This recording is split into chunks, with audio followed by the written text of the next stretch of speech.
When Halo Infinite first came out, I got my hands on it, put some hours into it. I did a video on it called I Was Wrong about Halo Infinite.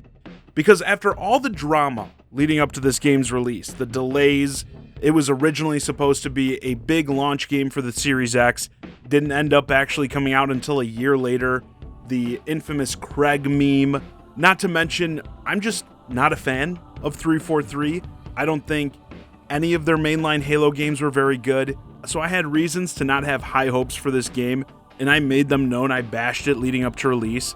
But once it did actually come out and I played it, the single player is honestly pretty mid in my opinion, but the multiplayer, which that's what most people care about these days, and I did feel with the multiplayer, the base gameplay mechanics, the movement, gunplay, and everything was fantastic. Easily, by far, the best work 343 has done with this series. So I said, yeah, this game, at its base, is great. They just need to polish some things up, obviously add a steady flow of content to it, because it did feel almost early access in some ways at launch, pretty bare bones in terms of the modes, maps, and that. But I gave them a bit of a break because the multiplayer is also free to play, and it didn't have any real predatory microtransactions in it. All the microtransactions are cosmetic. I get the unlock process isn't the best. People didn't like when I did that video, me saying that I liked the overall monetization of the game. They're like, oh my god, the unlock process and all. It's like, dude, I was talking about how, you're not buying more powerful weapons and stuff like that, which in a lot of free-to-play games, that is what happens. For me, at least, if it takes me a long time to unlock a new visor color, I don't really care. So I thought, at launch, the game was very good. But it looks like I may have been wrong. Was I wrong about saying I was wrong about Halo Infinite? Yeah, try to wrap your head around that. Because there hasn't been a whole lot going on with this game since launch. The additions have been sparse. They added some modes that, again, really should have been there at the beginning. Even just letting you queue for things like Team Slayer. You weren't even able to do that at the beginning. Now you can do it. They added a version of SWAT, stuff like that. But it's still heavily lacking in content. And just recently, 343 released their big roadmap for the future of the game, showing what their plans are through the end of this year. Fans were delighted, I say that sarcastically, okay guys, to hear that they're giving another 6-month season. Included in this update, I want to add beyond the PvP multiplayer, they're finally adding network co-op for the campaign. Again, the focus of this video is on the multiplayer, but again, how laughable is it that in a Halo game, Microsoft's flagship franchise, the campaign still doesn't have co-op? It's ridiculous. They are adding some more new modes to multiplayer, 2 of which are King of the Hill and Land Grab. At least at face value, they look pretty similar. The whole, get in the zone and hold it down type deal. And there already is a mode like this in the game. I don't know what that one's called. I thought it was King of the Hill. So I'd say now they'll have 3 King of the Hill-esque type modes.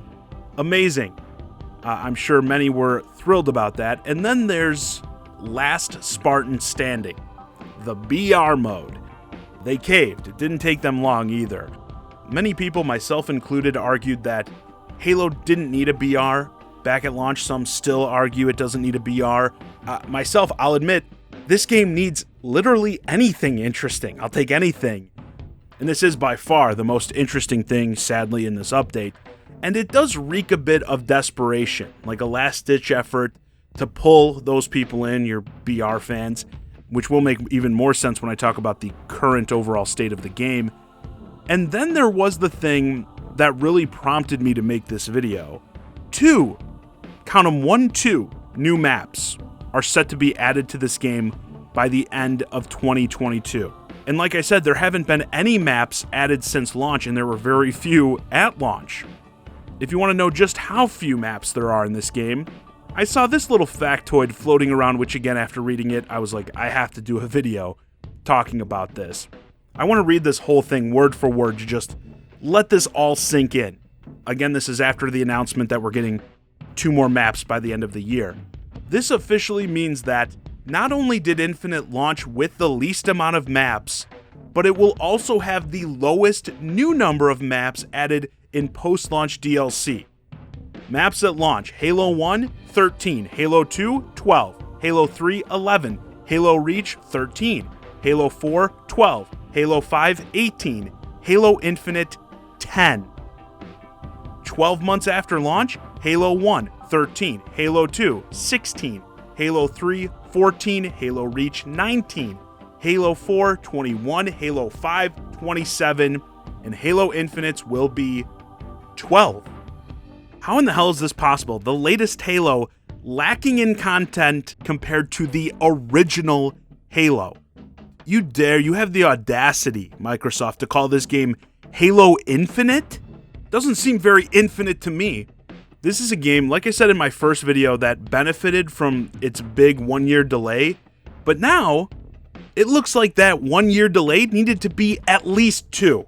This lack of content just isn't acceptable in what is supposed to be a flagship title, especially in a market that has such heavy competition. FPS shooters, if you're not cranking out content and great experiences when going up against your Call of Duties, Fortnites, etc., you're gonna drown.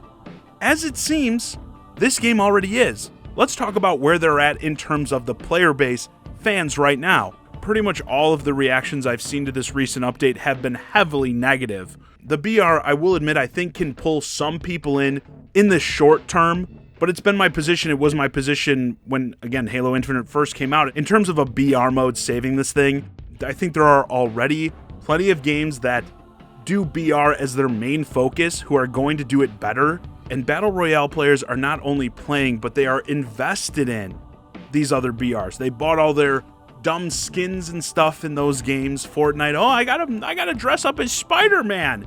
So you're gonna have to offer them something extra special to drop something like a Fortnite that they've spent $1,000 plus in skins and come over and play Halo. And I just don't see it happening.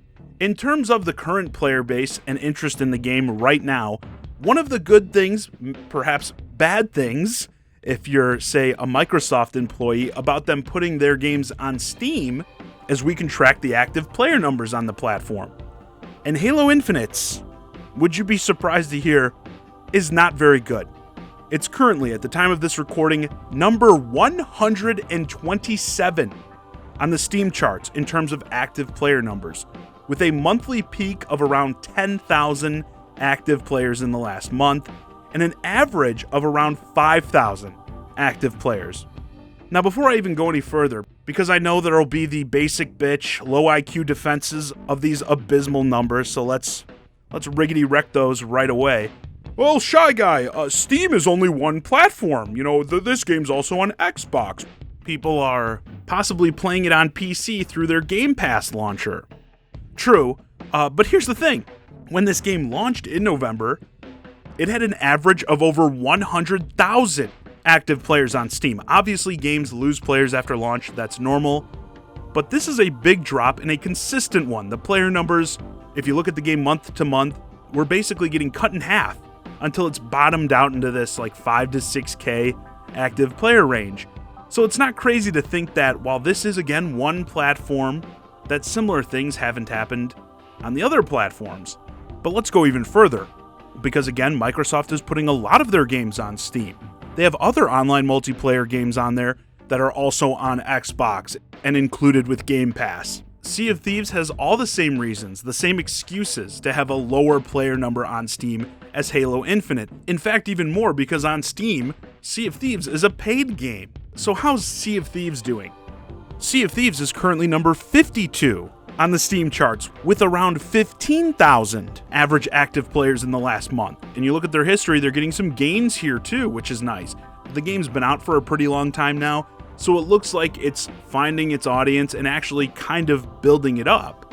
When you look at its numbers for the past 6 months or so, it looks way more healthy than Halo Infinite. Some losses and also some gains. And once more, it's worth reiterating, you have to buy the game to even play it on Steam. Pretty crazy if you ask me. I mean, how many of you, if I said, seriously, if I came up and told you, Sea of Thieves actually has over double, almost triple the amount of active players as Halo Infinite on Steam right now. It's almost 100 positions higher on the charts than Halo Infinite.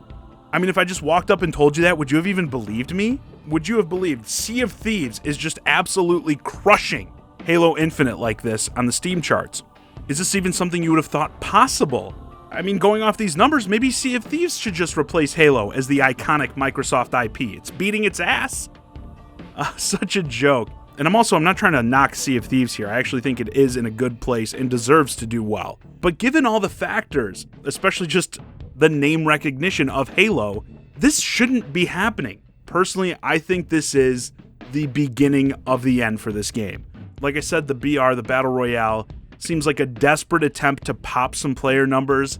And I'll say again, I think it will for a few weeks, maybe a month when the BR mode comes out. But then after a while, it will go back down.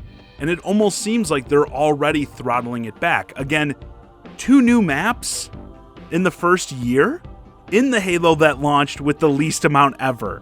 And keep in mind, this is Microsoft, the company that just bought fucking Activision and Bethesda. The entire companies, all their studios, all their IPs. They're just gonna flat out own Call of Duty. They have that kind of money to throw around. And we can't get more than 2 maps in their current big game? How do you square that? In fact, I'm seeing a lot of discussion online. If you want another indicator that this game's days are numbered, people are talking about, as Microsoft is planning to bring in these franchises like Doom and Call of Duty, should they finally stop the madness, stop giving these games to 343, and give it to one of these other studios? And I do feel kind of bad because I still do feel that base gameplay is solid. I went back and played it in preparation for this video, and I still really like the feel of Halo Infinite, but I also, even after taking several months off from playing it, not really having much in terms of new content and still so few maps makes it feel very stale. When I first got back into playing it, talk about a huge turnoff. Again, there are only 10 maps in the game. A couple of them are designated specifically for like big team battle. So when I went in and just did a quick match, I played 4 games in a row on the same map.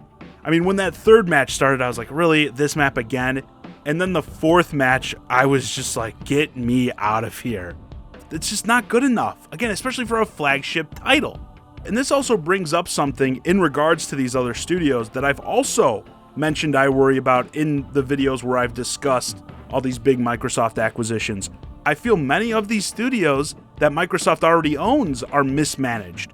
They certainly don't have the level of banger releases that Sony and Nintendo crank out. It's not even close.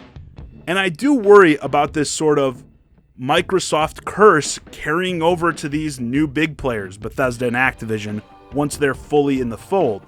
Once we actually see the products that they've developed completely from start to finish while being a part of the Microsoft family. Because yeah, I've gone on the record, the stuff that came out of the likes of Obsidian, Ninja Theory, I myself certainly wasn't impressed. It almost feels like they're having trouble managing everything they own now. And that's set to like double. I mean, with the size of Bethesda and now Activision coming in, that is a lot more to manage. So I mean, to someone like Phil Spencer, and I love Phil, I've said a lot of his thoughts on the industry and that are in sync with mine. But dude, get your house in order. This is not a good look and doesn't make me feel very optimistic about how all these other franchises you're set to acquire are going to be handled. If Halo, if Master Chief, your fucking Mario, can't get proper treatment, what chances does anyone else have? Anyway, with that, this video's a wrap. Let me know your thoughts on the overall failure of Halo Infinite in the comments. Do you think this game is already dead? Can modes like the Battle Royale actually save it? As always, I'm the Shy Guy, Johnny Zakari, and thanks for watching.